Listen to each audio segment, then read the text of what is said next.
Hello， 大家好，阿 Ken 又嚟啦。嗱，嚟到十字門咧，今集咧唔係同大家睇樓住，係想同大家講一講個樓市狀況。咁對上嗰兩三集咧，都同大家講過，曾經話深圳個市點旺啊，上海個市係點旺啊，樓市真係確認咗向上嘅一個軌道嘅狀況底下嘅話咧，政府又再出招啦。響啱啱315啊，有一個好大力嘅文件38條呢條條款裏邊啦，咁啊政策啦，去到講到明樓市又有新動向啦。咁呢個新動向裏邊38條裏邊其實比較上多嘢啦。咁但我整理咗嘅話咧，基本上咧最重點就係話佢講過一樣嘢嘅，就叫做年度新增建設地設優先保障領域及城中村改造羅嘟，唔係好識讀呢個字，評論區唔該教翻我點讀。土地使用規則 ，OK， 咁啊新增嘅建設地咧係要優先保障大家嘅建設同埋民生嘅事業發展，原則上咧就係唔用於經營性房地產開發。城中村改造涉及到周邊嘅邊角地啦、夾心地啦、插花地等等嘅零星土地咧，面積原則上不超過項目總面積10%。保障性房屋、公共建設、營業網點和零售商業等涉及民生嘅保障，可辦理新增地審批和供應。好清楚啊，大家應該明啦嘛。OK， 好簡單啲嚟個講解嘅話咧，咁其實咧。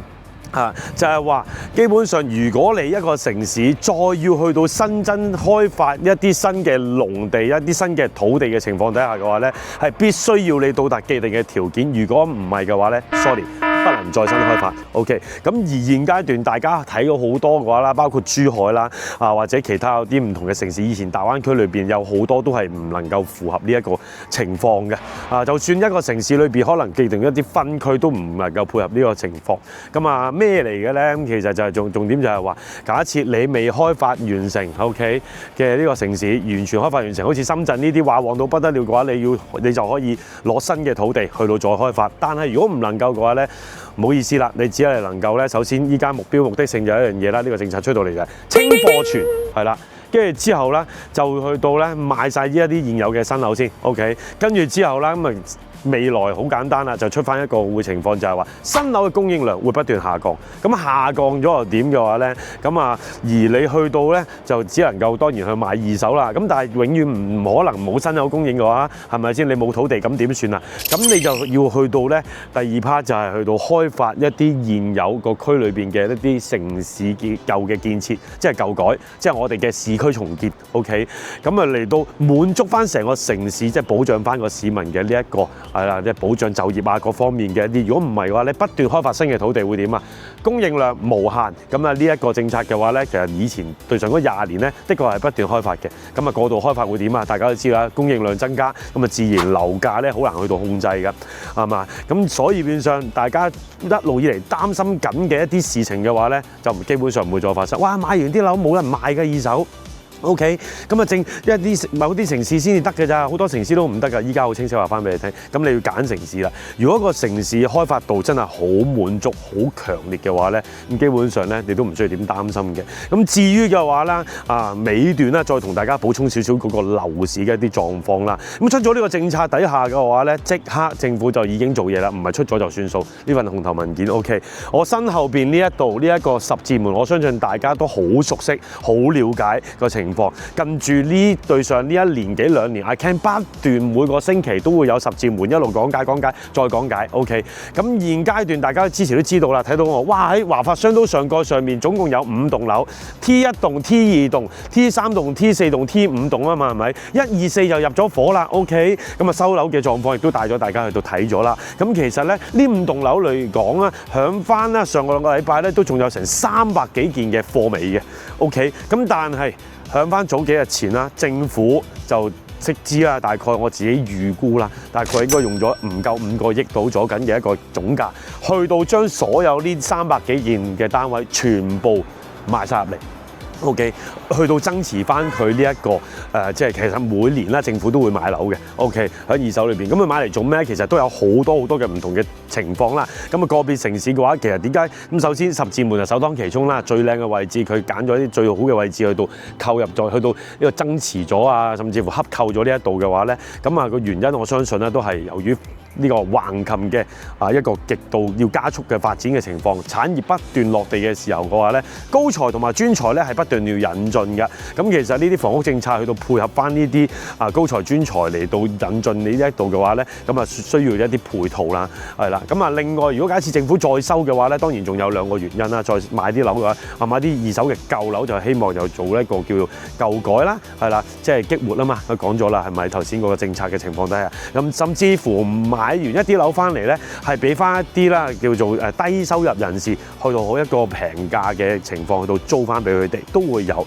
咁啊，就珠海已經一出政策底下就即刻已經去到操作咗呢件事啦。咁所以咧，咁但係今日嚟到呢度做咩嘅話咧？咁當然啦，都仲可以講講嘅。咁雖然政府就斥資買咗一大部分嘅單位，咁佢有某幾個單位啦。咁啊，當然之前可能有人落咗訂，咁啊響佢即係叫做洽購完之後咧，就決定唔要啦。咁啊，仲有少量單位喺度。咁啊，主要響邊咧？主要就響翻海匯嘅即係呢一個第 T3 棟同 T4 棟嗰個單位裏邊。咁啊，面積最主要係2房同埋3房，成個係啦。即係上到上蓋係唔會再有1房嘅供應㗎啦，係啦，2房單位1個廁所至到3房單位1個廁所至到2個廁所都有，依家可以俾到大家選擇，有望海景嘅，有望裏邊嘅，當然望海景嘅會非常之少啦。咁如果有興趣，快啲去聯絡翻阿 Ken，我哋下集再同大家講翻。咁至於除咗呢一個政策底下嚟講激活啦，咁當然唔止呢個城市啦，好多城市都會有啦，但阿 Ken 講唔晒俾到大家聽啦。OK， 咁而呢個消息當然都係比較上內部嘅消息嚟。亦都未正式公佈嘅 ，OK。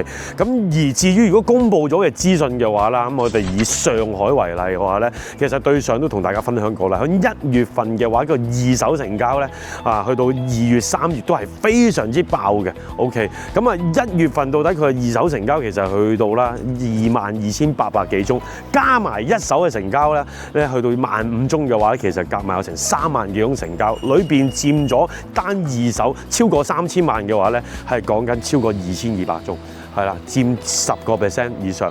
咁而去到2月份咧，由於啦2月份得28日，再加埋新年嘅情況底下嘅話咧，的確係急跌咗嘅，係11000幾宗嘅二手成交。但係加埋8500宗嘅一手成交咧，佢都去到2萬宗成交㗎嚇，係啦，即係整體成個市場。咁而3月份嘅話咧，去到啱啱咧就真係不得了啦。Update to 去到22號嘅話咧，網簽數量已經去到21000幾宗，有預計可以去到衝3萬宗。OK， 嗱1月份嘅22,800幾宗已經創咗5年內嘅一個新高㗎啦。如果去到3萬嘅話，又一個新破嘅一個突破點。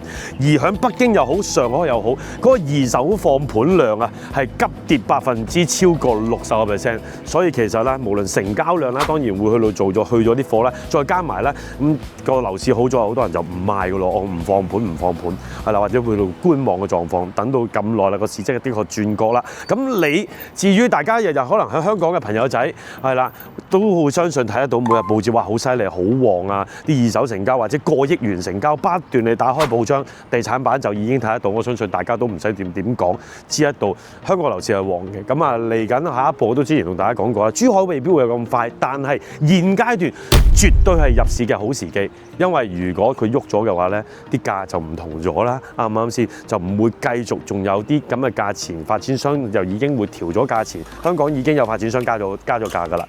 OK， 由上年嘅7、8月份開始慢慢調整，以啟德為例，就大家已經知得到㗎啦。又去翻一啲5、6萬蚊一尺嘅成交海景，亦都係不斷出現。OK， 天璽海嘅呢個樓盤，我相信大家咧都要有睇得到新聞嘅一個情況。OK， 咁所以啦，如果假設大家關心樓市嘅話咧，有興趣等咗好耐喎，真係執筍嘅係最好嘅時機，一個轉角位嘅話咧，呢一度亦都係啱晒大家。作為十字門，作為珠海嘅一個房地產嘅一個龍頭區份啦嘅話咧，咁我相信咧現階段今日再同大家去到分享嘅樓盤係啦，即係下一集同大家分享樓盤，亦都係叫最後機會，因為大家可以見得到成個十字門裏邊基本上開發嘅完成度已經超過90%㗎啦。再等嘅話咧，要去到等到灣仔1號對面嘅呢個樓盤係啦，咁同大家做少少，即係俾少少呢一個信息大家啦。50零平方可以做到2房，70零平方做3房，係啦。咁呢一個樓盤嘅話咧，都有機會會喺下半年